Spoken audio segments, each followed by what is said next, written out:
UNTV News and Rescue. Mga balitang nakalap at ang pag-aksyon ng UNTV News and Rescue sa Pilipinas at saan mang panig ng daigdig. C-News.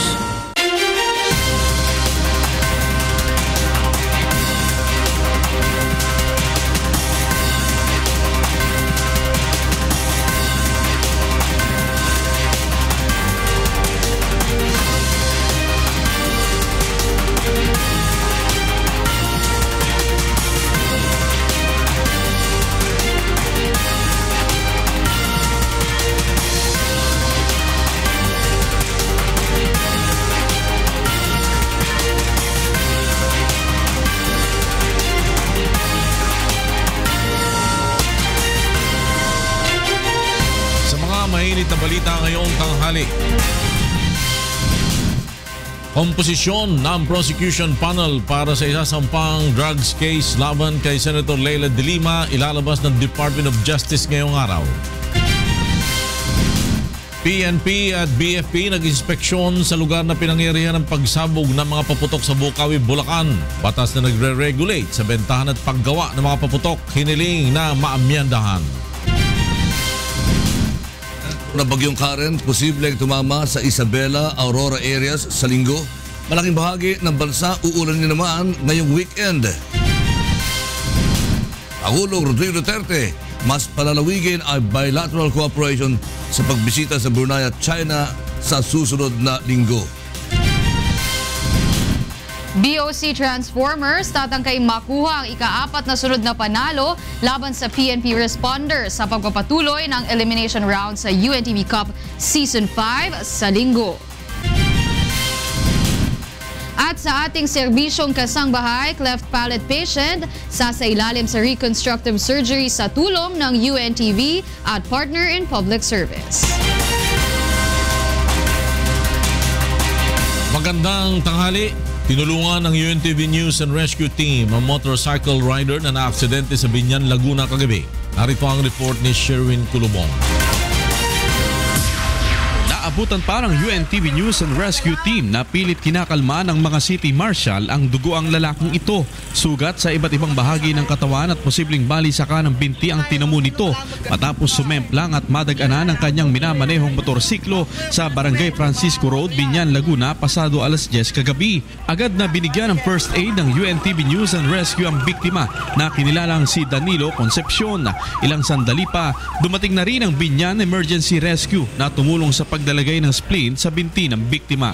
Ayon sa nakakita sa pangyayari, 3 ang sakay ng motorsiklo nang malaglag ito sa gutter. Nakainom yung binatilyo, yung dalawa, nakainom tapos sa sobrang bilis ng kanilang pagdadrive yun, nasimplang nadaganan siya ng motor niya. Wala namang tinamong sugat ang 2 angkas ng biktima na agad na umalis tangay ang motorsiklo matapos ang insidente. Sherwin Kulubong, UNTV News and Rescue, Laguna. Nakatakdang ilabas ngayong araw ng Department of Justice o DOJ ang mga bubuo ng prosecution panel sa drug case ni Senator Leila de Lima. Mula sa Maynila, may report si Roderick Mendoza, live. Yes, Roderick. Flora, 5 prosecutor ang itatalaga ng Department of Justice sa prosecution panel na hahawak sa kasong drug trafficking na pinakaharap ngayon ni Senador Leila de Lima. Ay kay Justice Secretary Vitaliano Aguirre, ilalabas nila ang pangalan ng mga prosecutor ngayong araw. Iutos din ang kalihim na i-consolidate o pagsamahin sa isang kaso ang reklamong isinampa ng Volunteers Against Crime and Corruption itong Martes at ang reklamong isinampa naman kahapon ng dating NBI officials na sina Reynaldo Esmeralda at Roel Lasala. May kinalaman ang mga reklamo sa pagkakasangkot umano ni de Lima sa bentahan ng droga sa New Bilibid, Quezon noong siya pa ang Justice Secretary. Ginamit na basehan ng mga reklamo ang salaysay ng mga high-profile inmate at drug lord na humarap sa ang pagdinig ng lower house. Tumanggap umano ng milyong-pisong drug money si de Lima at siyang nag-utos na magbenta ng droga ang mga busyo o gang leader upang magamit sa kanyang senatorial campaign. Dati namang itinanggi ni de Lima ang akusasyon at iginiit na inimbento lamang ng DOJ ang mga ebidensya laban sa kanya. Lord? Roderick Mendoza, nagulat mula sa Maynila. At samantala, inaasang ilalabas na sa Lunes ang report sa investigasyon ng Senado kaugnay ng extrajudicial killings sa bansa. Tinapos na ng Senate Committee on Justice and Human Rights ang hearing ukol dito kagabi. Narito ang report ni Joyce Balancio. Sa Lunes, inaasahang ilalabas na ni Committee Chairman Senator Richard Gordon ang report ng Senate Committee on Justice and Human Rights sa naging investigasyon nito sa mga manay kaso ng extrajudicial killings. Sa pagtatapos na pagdinig ng komite kahapon, sinabi ni Senator Gordon na wala silang ebidensyang nakalap na nagpapatunay sa alegasyon ng nooy Committee Chairperson na si Senator Leila de Lima na may kaugnayan sa kampanya kontra illegal na droga ang mga kaliwat kanan na pagpatay. Ang mga kasong ito anya ay hindi state-sponsored at hindi rin inutos ni Pangulong Rodrigo Duterte. The president is inspired to kill drugs because he really means to eradicate drugs. But I don't think he's really gonna push anybody to say kill. Kapabayaan. Lahat. Before, the moment the first drug hit this country and we didn't do anything about it, lalaganap at lalaganap yan. Ayon pa kay Senator Gordon, isasama nila sa committee report ang mga testimonya ng mga testigo at ang mga sinabi ng mga resource speaker. Maliban lamang sa mga naging pahayag ni Edgar Matubato na aniyay puro kasinungalingan. Nakita nyo, hinuli siya doon sa illegal possession of firearms. Meron pala sa kaso lumabas dito, hindi ko alam yun. At tinurn over na siya doon sa PNP. May perjury doon. Pinagsama-sama mo yan, there is connectivity na tila there really is an effort to try and pin down Mayor Duterte on this battle.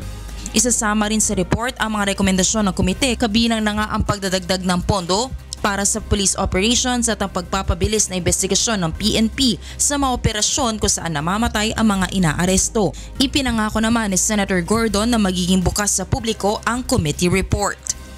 Joyce Balancio, UNTV News and Rescue, Senate of the Philippines.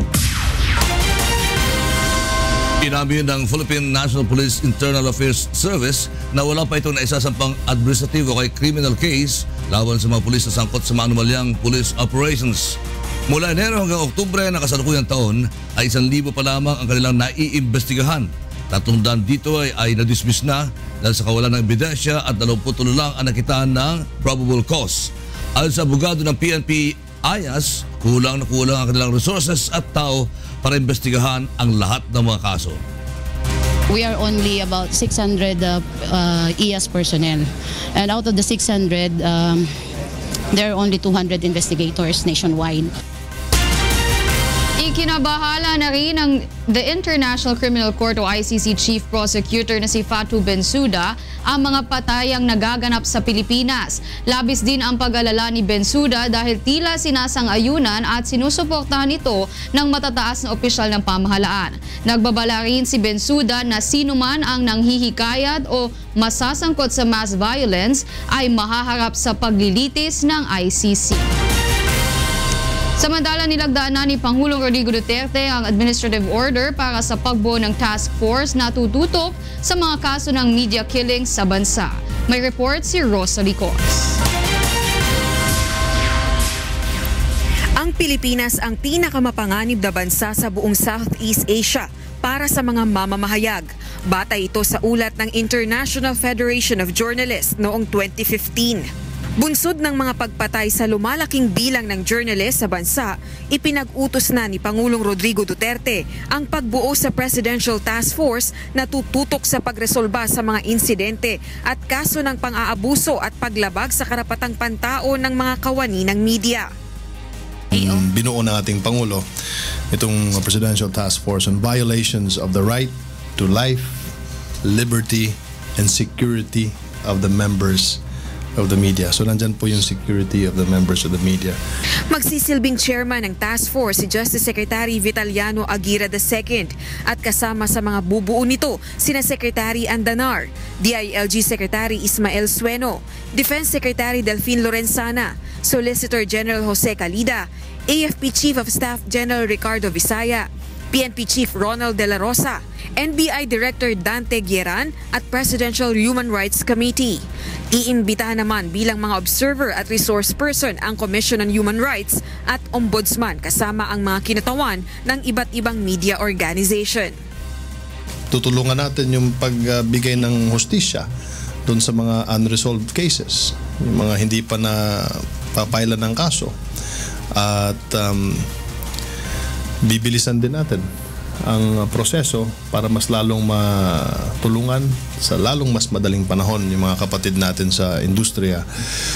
Sa ngayon ay bubuuin pa lang ang implementing guidelines and regulations ng task force na isa sa mga pag-uusapan sa mga serye ng mga pagpupulong.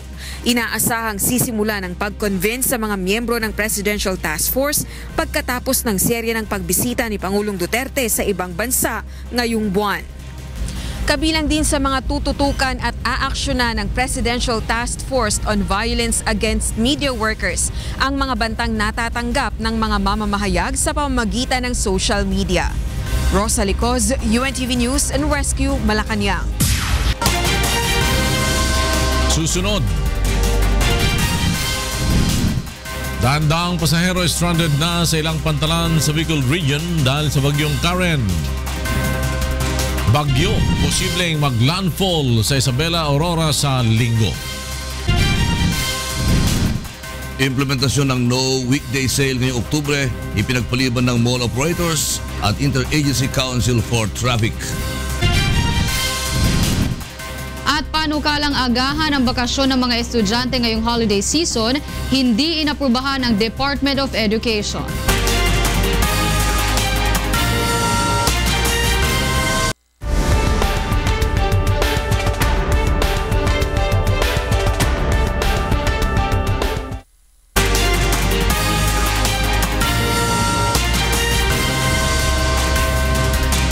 Nadagdagan pa ang mga lugar na nakataas ang babala ng bagyong Karen.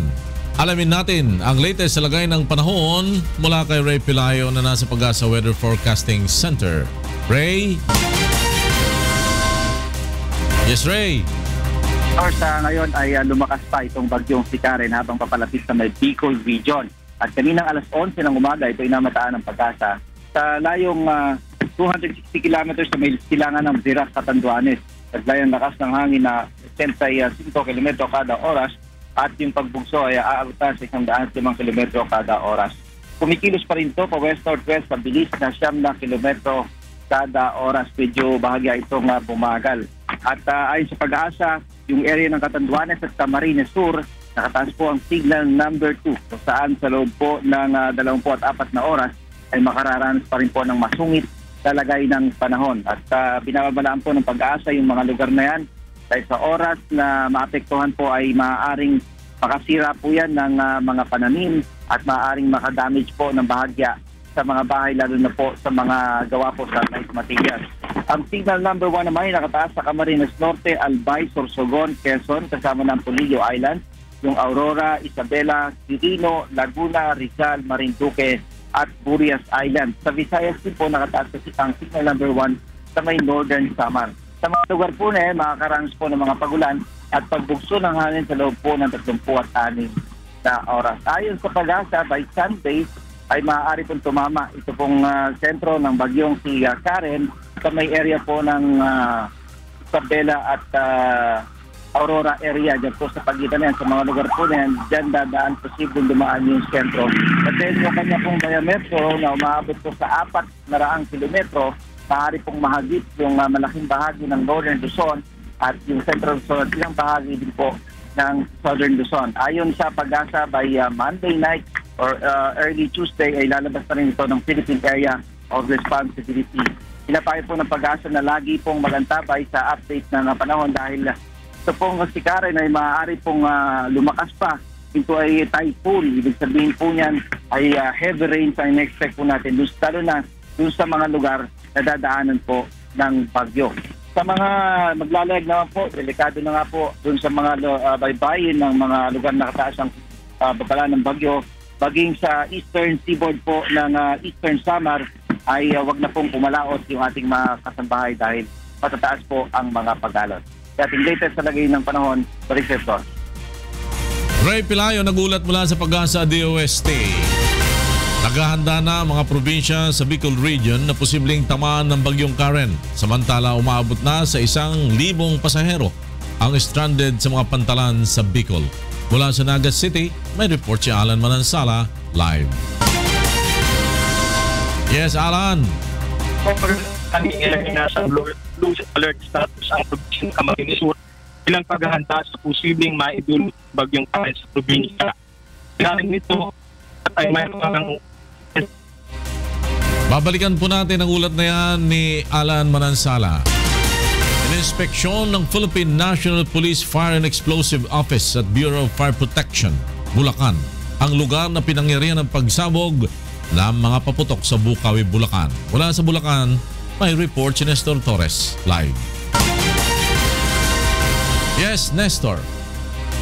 Yes, Lord, magandang umaga. Isinasagawang inspeksyon ng mga opisyal sa blast site sa isa-isang tinignan ang mga nasunog na bahagi ng mga tindahan at maging ang lugar kung saan natagpuan ang biktima ng pagsabog. Ininspeksyon rin ng mga otoridad ang ibang tindahan at isang pagawaan ng paputok sa Bukawi. Dito tinignan kung sumusunod ba ang mga ito sa regulasyon sa tamang pag-iimbak ng paputok. Samantala, pinag-aaralan na ni Bukawi Mayor Johnny Villanueva kung pagsasamahin lamang sa isang lugar ang mga tindahan ng paputok sa bayan. Subalit pinangangambahan na may mas lalong malaking panganib na idudulot ito sa mga mamimili at sa residente. Sa pagtitipon ngayong araw ng mga fireworks manufacturers, store owners at vendors, pinagkakasunduan ang mga dapat na hakbang upang huwag na muling maulit ang insidente sa Bukawi kung saan 2 ang nasuwi at mahigit 20 ang nasugatan. At yan ang ating latest live war. Nestor Torres, nagulat mula sa Bulacan. Samantala, nais ng pambansang pulisya na maamyandahan ang batas na nagre-regulate sa paggawa at pagbebenta ng paputok. Mula sa Kamkrame, may report naman si Leia Ilagan live. Yes, Leia. Magandang tanghali sa iyo, Flor. Kung ang Philippine National Police ang masusunod, pabor ang mga itong amyendahan na ang batas na Republic Act 7183 na nagre-regulate sa pag-manufacture o paggawa at pagbebenta ng mga paputok sa bansa. Ayon kay PNP Firearms and Explosive Office Director Police Chief Superintendent Cesar Binag, masyadong mababa ang penalty o parusa sa mga lumalabag sa panuntunan na itinatakda ng batas. Aniya, nasa 6 na buwan hanggang 1 taon lamang na pagkakakulong at multang 20 hanggang 30,000 piso. Importante aniya ang may mabigat na parusa upang matapot ang mga gumagawa at nagtitinda ng paputok na lumabag sa batas. Ang nangyayari aniya ay sumusunod lamang ang mga ito kapag oras ng inspeksyon upang mabigyan ng permit. Subalit lumalabag din ang mga ito matapos na mabigyan ng kaukulang permit para makapagbenta o makapagawa ng paputok. Ganito aniya ang posibleng nangyari sa pagsabog sa tindahan ng paputok sa Bukawi, Bulacan noong nakaraang araw. Balik sa iyo, Flor. Maraming salamat sa iyo, Leia Ilagan, nagulat mula sa Kamkrame. Samantala, balikan po natin ang naantalang ulat ni Alan Manansala mula sa Naga City. Go ahead, Alan.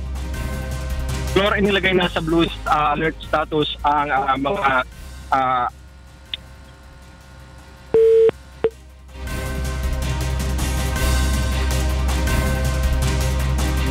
Okay, Waila. Ipinatawag ngayong araw ng Interagency Council on Traffic ang mga traffic enforcers sa mga lokal na pamahalaan ng Metro Manila upang talakayin ang pagsasaayos ng trapiko sa buong Kamaynilaan. At mula sa Makati City, may report si Joan Nano live. Magandang tanghali sa iyo, Joan. Babalikan po natin ang ulat na yan ni Joan Nano. Sa halip na October 21 ay sa November 1 na ipatutupad ang no weekday sales sa mga mall. Ito ang napagkasunduan ng Interagency Council on Traffic o IACT ang Metro Manila Mall Operators sa kanilang pulong kahapon. Naunang hiniling ng IACT sa mga mall operators na magsumite ng kani-kanilang traffic management plan upang mapag-aralan ang adjustment na isasagawa sa tuwing may mall sales. Maging ang delivery schedule ng mga produktong ipinagbibili sa mga mall ay i-adjust din para mabawasan ang dami ng mga sasakyan lalo na tuwing rush hour. Naglabas na rin ng kautusan ang IACT na itigil muna ang mga konstruksyon o paghuhukay sa mga kalsada habang holiday season.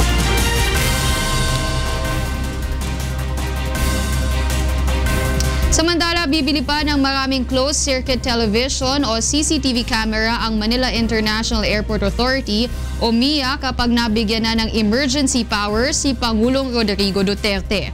Mula sa Quezon City, may report si Mon Ocson live. Yes, Mon? Yes, Wyla, isa sa unang gagawin ng Manila International Airport Authority kapag naibigay ng emergency powers kay Pangulong Duterte ang pagbili ng mas maraming closed-circuit television camera. Ayon kay MIA General Manager Ed Monreal, mapapaigting nila ang seguridad sa mga paliparan kung magagawa nila ito sa lalong madaling panahon. At gaya ng ibang ahensya, nais ni Monreal na maribisa rin ang procurement law upang mas mapabilis ang pagproseso sa mga kailangan na bilhin. Ayon kay Monreal, ang isang simpleng CCTV inaabot ng 6 na buwan bago makuha dahil dumadaan ito sa bidding process. Kung gagamitan ito ng emergency powers ay maaari itong makuha agad sa loob lamang ng 1 buwan. Nais rin ni Monreal na magkaroon sila ng safety net sa procurement law. Kadalasan, pinapa-TRO ang isang proyekto ng isang kumpanyang natatalo sa bidding kung kaya't matagal na bibimbid ang proyekto. Aminado si Monreal na kulang sa mga CCTV camera ang buong NAIA complex at mangangailangan pa sila ng marami para sa 4 na terminal. Yan ang latest. Balik sa iyo, Will. Maraming salamat sa iyo, Mon Ocson, mula sa Quezon City. Hindi kinatigan ng Department of Education ang panukala ng Senado na gawing maaga ang bakasyon ng mga estudyante para maibsan ang trapiko sa Metro Manila ngayong holiday break. Narito ang report ni Aiko Miguel. Hindi naprubahan ng Department of Education ang panukala ng Senate Committee on Public Services na pagbakasyonin na simula sa December 8 ang mga estudyante sa mga pampublikong paaralan upang makatulong sa pagpapaluwag ng trapiko sa holiday season. Ayon kay DepEd Assistant Secretary Tunicito Umali, ito ang napagdesisyonan ng kagawaran sa isinagawang executive meeting kahapon kasama si Secretary Leonor Briones. Ako po inaatasan na gumawa nga po ng opisyal na komunikasyon sa ating pong butihing Senadora Grace po para po iparating po sa kanya yung opisyal na desisyon po ng ating gagawaran ng edukasyon na sa ngayon ay hindi po ito mangyayari. Paliwanag ni Asik Umali, isinaalang-alang nila sa desisyon ang magiging epekto nito sa bilang ng school days ng mga mag-aaral sakaling ipatupad ang early holiday break. Nakasaad sa Department Order 23 of 2016 at sa Republic Act No. 7797 na dapat ay makumpleto ng mga mag-aaral ang 222 school days. Baka magandang agahan din nga natin maski sa konteksto ng giving more time for our kids to have quality bonding time with our family. Mga ganun pong rason, hindi lang po sa usapin ng traffic ay napag-usapan din po namin. Batay sa school calendar ng DepEd, sa December 22 pa ang simula ng holiday break at nakatakdang mag-resume ang classes sa January 2 o 3, 2017. Handa namang magsumite ang DepEd ng kopya ng kanilang desisyon kay Senator Grace Poe. Aiko Miguel, UNTV News and Rescue, Department of Education. Samantala, balikan po natin ang ulat ni Joan Nano live mula sa Makati City hinggil sa pulong kaugnay ng traffic management sa Metro Manila. Joan? Yes, Wyla, pinulong ngayong umaga ng Interagency Council on Traffic o IAC ang mga local traffic enforcer upang talakayin nga ang pagsasaad ng batas trapiko sa iba't ibang lugar sa Metro Manila. Layo ng IAC na hikayatin ang bawat lokal na pamahalaan na magkaroon ng iisang sistema sa pagpapatupad ng batas trapiko na inaasahang makatutulong upang maibsan ang matinding traffic lalo tapos na nga ang holiday season. Lalaki rin sa pagpupulong ang mga karagdagang tao na kakailanganin ng IAC upang makatulong sa pagbabanta at pagmamando ng traffic sa iba pang mga lansangan gaya na lamang nito nga sa may mabuhay lanes at iba pang mga secondary roads. Pag-uusapan rin ng mga ito ang pagbuo ng uniform fines and penalties ng bawat lokal na pamahalaan at ang pagkakaroon ng single ticketing system. Sa ngayon kasi wala magkakaiba sistema ng traffic management depende na kung iiral na ordinansa sa kanilang lugar. Kaugnay na ito, bubuo rin ang IAC ng Technical Working Group na binubuo naman ng mga local traffic enforcer. Ano man ang kanilang mapapagkasunduan o resulta ng kanilang pagpupulong ngayong araw, ang siya naman nilang ipipresenta sa kanilang City Traffic Management upang matukoy kung papayagan na ba ang pagpapatupad nito. Kaya? Maraming salamat Sir Joan Nano mula sa Makati City. At sa iba pang mga balita, nabawasan ang bilang ng mga Pilipino nagsasabing sila ay mahirap batay sa pinakahuling survey ng social weather stations. Narito report ni Aga Kaakbay. Mula 1983 hanggang sa kasalukuyan, sa panahon ni Pangulong Rodrigo Duterte na itala ang pinakamababang porsyento ng mga Pilipinong nagsasabing sila ay mahirap, batay sa pinakahuling survey ng Social Weather Station. Batay sa Self-Rated Poverty and Self-Rated Food Poverty Survey, bumaba sa 42% o 4 sa bawat 10 Pilipino ang nagsasabing sila'y mahirap. Kinuha ang survey mula September 24 hanggang 27 sa pamamagitan ng interview sa 1,200 na Pilipino sa buong bansa. Ang naitalang pangalawang pinakmababa ay sa panahon ni dating Pangulong Corazon Aquino, kung saan 43% ang nagsasabing sila'y mahirap. For the past 100 days since his assumption, President Duterte has been finding ways to make economic growth work for the poor with focus on the country's 10 poorest provinces. The Duterte administration reaffirms the state policy to preserve prime agricultural lands to ensure food security. Nakakuha rin ng positive 64% net satisfaction rating o very good rating si Pangulong Duterte kamakailan. Dahil sa mataas na rating na nakuha ni Pangulong Duterte sa mga survey, ipinahayag ng Malacanang na mas lalong mahihikayat ang pamahalaang ipagpatuloy ang mga programa nito na magsusulong ng ekonomiya at mag-aangat ng antas ng kabuhayan ng mga Pilipino. Aga Kaakbay, UNTV News and Rescue, Malacanang. Tiniyak ng Pangulong Rodrigo Duterte na kanyang puprotektahan ang interes ng mga negosyante sa bansa sa kanyang pagsasalita sa isang business conference kagabi. Narito ang report ni Mirasol Abugadil. I'm sure after this moment with this crowd, after my assurance that there will be no fixing of cases, there will be no exemptions, nothing of the sort. Just do business, I will protect you, and if there is anybody maghumihingi sa inyo, tell me. Ito ang garantiya ni Pangulong Rodrigo Duterte sa 1,400 negosyante na dumalo sa isang business conference sa Pasay City kagabi. Bagaman aminado ang Pangulong kakaunti ang kaniyang kaalaman sa usapin ng ekonomiya at negosyo, ipinangako niyang ipagpapatuloy ang pag-aalis ng korupsyon sa pamahalaan. Gayon din ang pagsugpo ng kriminalidad at illegal na droga sa bansa.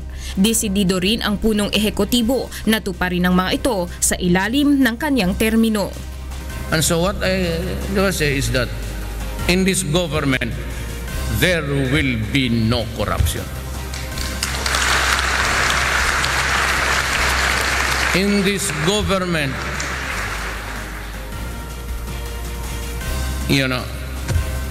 it will be clean, as in clean, and this government will promise you law and order. Samantala, kahit patuloy na nakatatanggap ng kritisismo dahil sa kaniyang anti-drug campaign, panatag ang Pangulo na kaya niyang panindigan ang kanyang usapin laban sa mga bumabatikos sa kaniya, partikular na rito ang United Nations, European Union at maging sa Estados Unidos. I will ask 5 questions that will humiliate you. And I will ask 10 questions for you to agree with me. Akala siguro ng mga buang kasi ng Pilipinas, small nation, well, maybe God give you the money, but we have the brains. Mirasol Abugadil, UNTV News and Rescue, Quezon City. Layon ni Pangulong Rodrigo Duterte na mapalawak panlalo ang bilateral relations ng Pilipinas at China at Brunei sa kanyang pagbisita sa dalawang bansa sa susunod na linggo. At mula sa Malacanang, may report si Rosalie Coz live. Rosalie. Yes, magandang tanghali lakay. Nakatakdang bumisita si Pangulong Rodrigo Duterte sa Brunei at China. Sa October 16 to 18, magtutungo sa Brunei ang Pangulo. Pagkatapos ay dediretso ito sa China at mananatili doon hanggang October 21.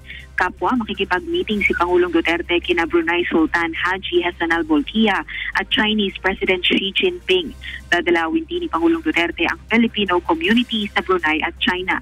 Una lang nabanggit ng Pangulo ang plano nitong pakikipag-usap sa China upang buksan ang oportunidad ng bilateral trade ng dalawang bansa. Samantala, ayon naman kay Foreign Affairs Assistant Secretary at Spokesperson Charles Jose, isa sa pinalpa ang Memorandum of Agreement at Understanding na pipirmahan ng Philippine at Chinese government. Layo ng mga kasunduang ito na paigtingin ng public-private partnership at mag-imbita ng mas maraming foreign direct investors sa Pilipinas. Lakay? Maraming salamat, Rosalie Cos, nag-uulat mula sa Malacanang. Kaya naman, alamin natin ang mga balita mula sa iba't ibang panig ng Pilipinas mula sa ating kasambahay na si Firma Salonga Gloria. Maya paugto, Firma! Takala salamat lakay at maya paugto ka rin kay katamong kasambahay. Ining kay katamong balita iba't king miyayaliwang lugar king kay katamong bansa. Dinalan laking psychological first aid training ding tauhan ning 1st Scout Ranger Battalion ang pong Joint Special Operations Group o AFP-JSOG ning Philippine Navy. Ining report ng Dante Amento. Yakabaya El-3 Dia Psychological First Aid Training para con el 38 miembro del Elite Force, the Armed Forces of the Philippines, kaya ASEAN Headquarters del Western Mindanao Command. El objeto de este para darle justo saber con el mga soldado cosa sila debe hacer si hay experiencia sila grave tensión, depresión o seryoso problema. Incluido ya pasan na formación el mga gente del 1st Scout Ranger Battalion base na Sulu y también el Joint Special Operations Group o AFP-JSOG del Philippine Navy. Mayorya na mga partisipante na formasyon ya experiencia grave tensión o presión por causa na trabajo. ¿Cuántos de estos llaman encuentro con el MNLF del Yapasa Zamboanga Siege? Incluido también na mga delikao operasyon na Sulu y Basilan. Napakahalaga po nitong training na to. Kaya po namin na na-expose na sa kung ano-anong mga combat situation. Nakita namin kung paano yung mas magandang pag-handle sa sarili namin at sa mga kasamahan namin. Yarindi gracias el mga soldado kaya pasa na formasyon. Asigon con estos ay compartir sila el mga importante ya aprende con el diila mga otro pa kompanyero. Dante Amento, UNTV Noticias y Rescate, Ciudad de Zamboanga. Dinadinalang delegado ng Bureau of Fire Protection iba't king miyayaliwang probinsya king Ilocos Region ing Mequiabe king Regional Fire Olympics. Ining report ng Toto Fabros. Naarami di Jeporo Point San Fernando City, La Union, tidwa nga aldaw nga 3rd Bureau of Fire Protection Fire Olympics. Nasurok talo nga gasot nga delegado tinakipaset ti pasalip, manipod ti Ilocos Norte, Ilocos Sur, Pangasinan ken La Union. Bukbuklen ti Fire Olympics ti talo nga kategorya, ti Industrial, Commercial Fire Brigade, Barangay Fire Brigade ken ti BFP Personnel category. To not only to test our skills in firefighting and rescue and also in responding to calamities, but more than that, ang gusto po namin ay magkaroon kami ng unity among our force multipliers, the barangay sector, and of course the industrial sector. Tilaw yung team manipod Barangay Lubing tinagbaling nga kampiyon ti kompetisyon. Ti Lubing Fire Brigade ti mangibagi ti Region 1 ti National Championship ti barangay category ti sumarsarno nga tawen. Sinanamamit ti BFP Ilocos Region nga isudamanin ti mangyawid iti pamadayaw. Last year, all the categories has bagged major awards. So we are really working hard to practice because of course our challenge is to medyo tumaas pa rin ang aming level. Toto Pabros, UNTV Damag Ken Salbar, La Union. Papasubmit na ning Technical Skills Development Authority o TESDA karing barangay king Eastern Visayas ding estudyanteng bisang medinan karing scholarship grants anilaan na ning gobyerno para king reyut. Ining report ng Jeneline Gakit. Napulog kayo mayukot nga scholarship grants ang igahatag han Technical Education and Skills Development Authority o TESDA para ha mga estudyante ha Eastern Visayas. Sumala TESDA ikaduhan Eastern Visayas ha pinakapobre nga rehiyon ha bugos nga nasod. Asa nga usa ini han iragin tututukan niya na. Kaupo na igahatag hit TESDA ang Training for Work Scholarship Program o TWSP nga non-private education student financial assistance o PISFA ha mga technical ngan vocational courses. Alam na natin kung ano yung mga courses that we have to offer and give scholarship grants for those who will take advantage of the opportunity. So malinaw na po sa atin ngayon kung ano ang patutunguhan ng Skills Development Program at ang kailangan ng Region 8. That is why we have offered for Region 8 10,000 scholarship grants. Posible nga mas madugangan paghihapon ang scholarship grants kung damo ang mag-a-apply ngan magka-qualified hini nga skills program. Diri gihapon kuno magiging problema ang budget kay may adaaman igin alotaga nga pondo tikang ha gobyerno. As a basis to ask for more budgetary support from the government ay hinihintay namin nga yung figures na ibibigay sa amin ng mga barangay kapitan, pati na yung online application at sa walk-in application. Doon natin malalaman kung ilan ba talaga ang nangailangan ng skills training. Hapag kaya na ginpapasumiter na TESDA ang mga barangay official sa rehiyon, hinmangangaran nga naruruyag mag-avail in scholarship nga titikangan paghatag yana nga bulan. Jenilyn Gakit, Notisyangan Bulig, Tacloban City. At siya kay katamong balita ay ba't king niyayaliw ang lugar king kay katamong bansa. May balik kay kayo Ken Lakay. Salamat, Frima Salonga Gloria. Susunod, BOC Transformers at PNP Responders kapwa hangad na mapanatili ang walang talong record sa kanilang pagsasagupa sa elimination round ng UNTV Cup Season 5 sa linggo. At kaasang bahay natin na mahigit 20 taon nang nagtitiis dahil sa cleft palate maoperahan na sa tulong ng UNTV at kapartner sa serbisyong publiko.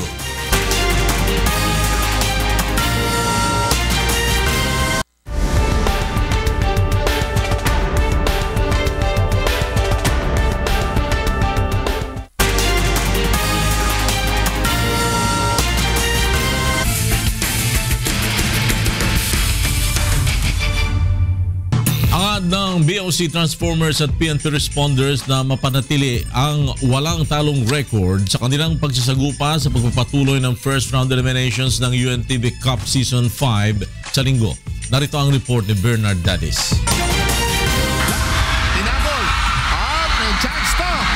Ito, Tres, pag pumasok panalo. BOC wins! Matapos ang makapigil hiningang panalo kontra HOR Solons noong nakaraang linggo. Target ngayon ng Bureau of Customs Transformers na makuha ang ika-4 na sunod na panalo sa kanilang sagupaan ng 3-time runner-up PNP Responders sa darating na linggo sa Pasig City Sports Center alas 5 ng hapon. Ayon sa BOC, pinaghandaan na nila ng gusto ang PNP Responders. We continue lang working hard every practice. So yung mga players nila, in-scout na rin namin. So yung tendencies nila and yung tendencies ng team nila, doon kami mag-a-adjust. Kumpiyansa naman si Commissioner Nicanor Faeldon na magpapatuloy ang magandang performance ng kanilang koponan sa natatanging liga ng mga public servant. Siyempre para to sa atin lahat.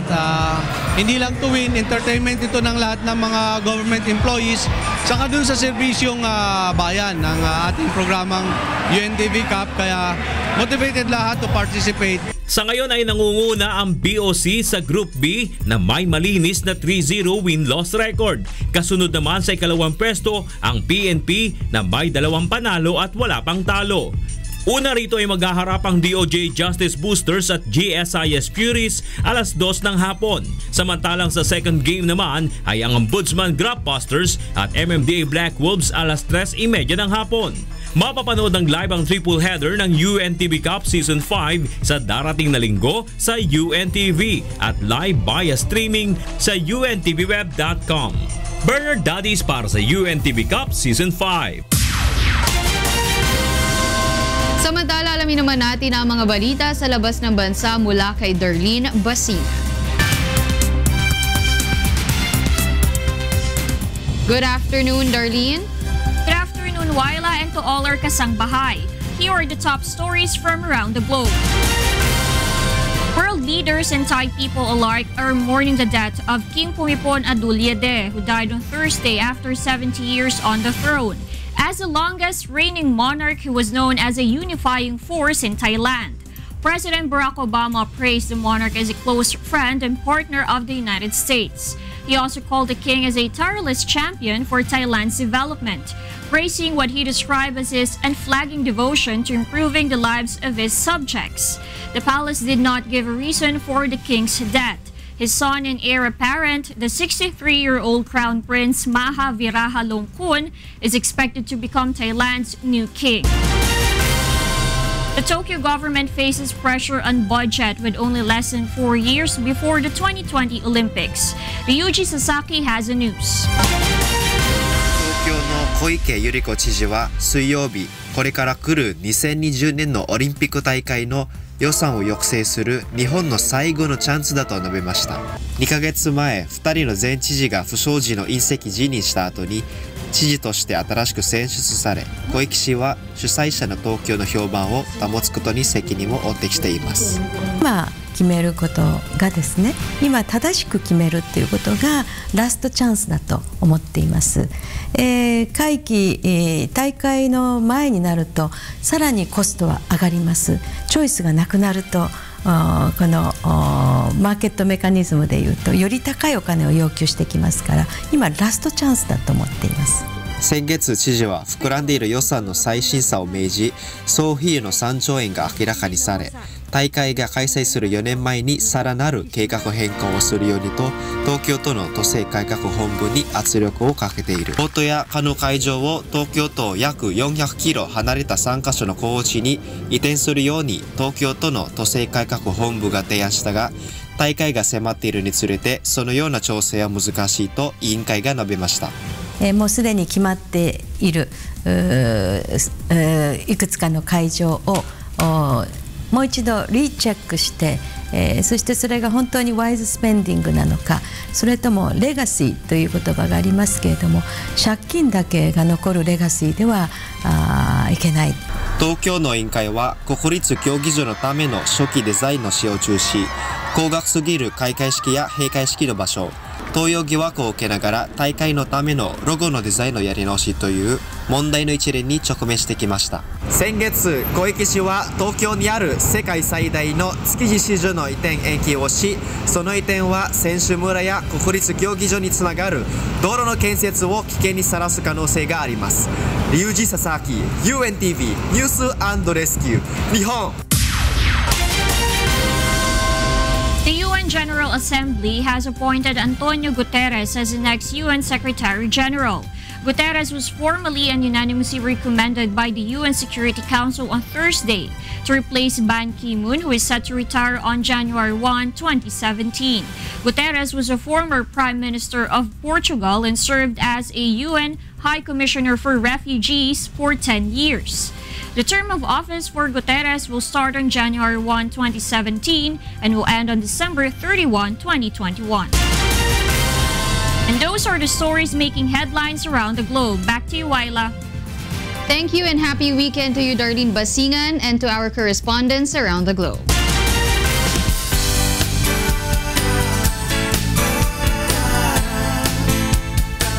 Isang kababayan natin na may cleft palate ang inilapit ng UNTV Action Center sa isa nating partner in public service upang maisailalim sa reconstructive surgery. Naritong report ni June Sariao. Mula Rosario, Batangas, lumuwas ng Metro Manila si Mary Ann Co noong Miyerkules upang humingi ng tulong sa UNTV Action Center. Hiling niya na maoperahan ang kanyang matagal ng problema na congenital disease na cleft palate o kilala sa tawag na ngongo. Ayon kay Mary Ann, hirap siyang makahanap ng trabaho dahil sa higpit ng medical requirements. Kaya naman naisipan niyang maghanap sa internet ng posibleng makatulong sa kanya. Pinabasa po ang mga comment din sa Facebook.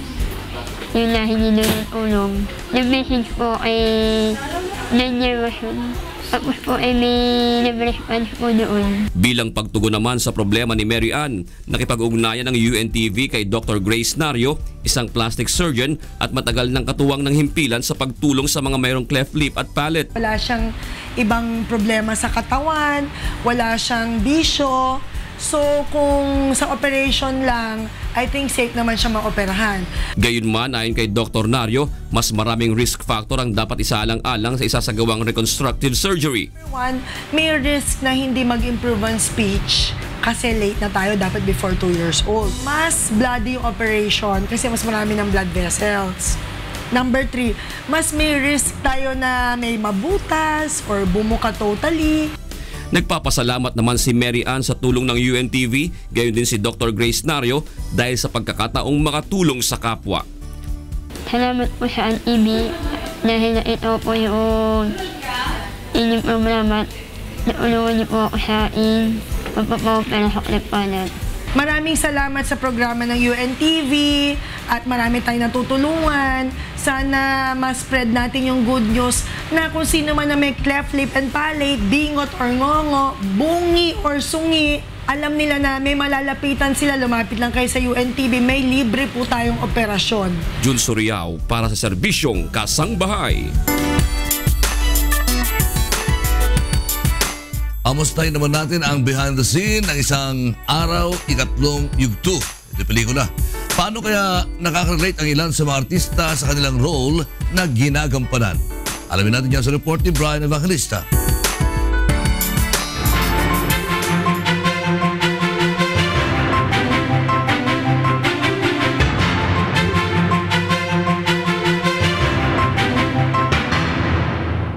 So talagang mapupuno yung puso mo na parang ang sarap manood ng ganitong pelikula. 'Di ba? Nakakatuwa dahil gumagawa si Kuya ng ganitong pelikula na mapapanood ng lahat. Isa si Joseph Ison na artistang gaganap bilang pulis na katambal ni Kuya Daniel. Ikinatutuwa niya ang estilo ng manunulat upang pakibagayan at kausapin ang mga moviegoers of all ages. Katunayan, mismong mga artistang nagsiganap dito ay nakarelate sa kanilang papel tulad lang ng teen star na si Michelle Vito. Action. Halos lahat ng ginusto mo nasunod. And yet you're still a beater. Yes, Dad, tama ka. Siguro nga nasa akin ang lahat. Pero saan ko dadalhin lahat lang to? Sa impyerno?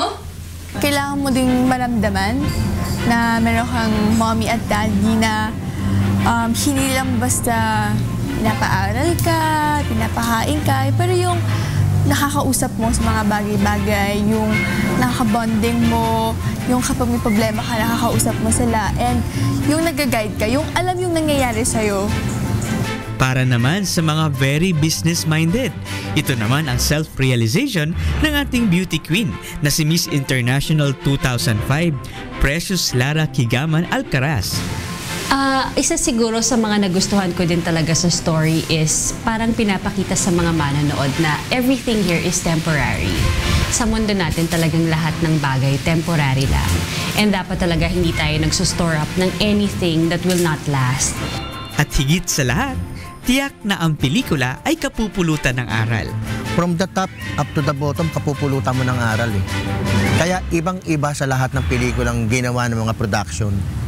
Sa lahat-lahat ng makakapanood nito, sisiguraduhin ko po sa inyo, masisiyahan kayo, kapupulutan nyo po ng aral. Kaya ito pong November na to, malapit na, abangan nyo na lang po, lalabas to sa mga screen. Manood po kayo ha. Sige, kita-kita po tayo. Bye-bye! Brian Evangelista, UNTV News and Rescue, Papalit, Pampanga. At yan ang mga balitang aming tinutukan at inaksyonan.